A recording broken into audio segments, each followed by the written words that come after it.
Bekapcsolom a frapszot, és most csomó zenét, úgyhogy majd számolja vissza. Na, mehet. Számolhatod? Ja. 3, 2, 1, most! Indult a parti?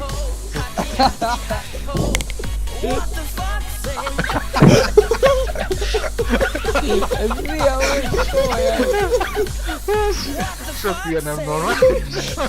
Kocsikat is mond a háttérből. Jó, egyszerre fordulunk majdnem. Ja. Az azért ilyen fellépett, hogy csinálom csinálni.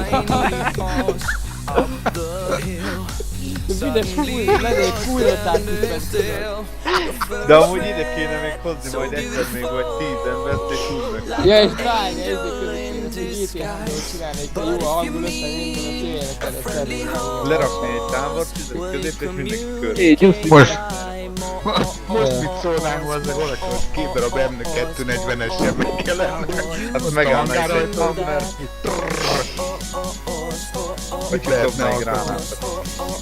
Milyen fájtot tudna csinálni. És ő meg venné videóra bazzeg. Na az mekkora lesz. Ez kurva jó van. Te, meg ezt mondja. Sok hülye gilis bazzeg.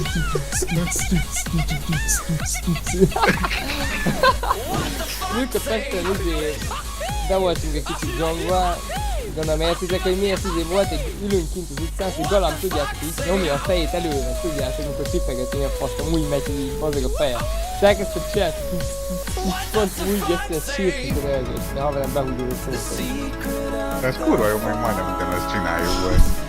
Hát mert mindenki ugyanazt táncol, így a késés miatt nem mindig. Na, nekem Hoppá! Nekem is. Ott egy zombi, mindenki! Oh. Állj ide, hol? Azt megint.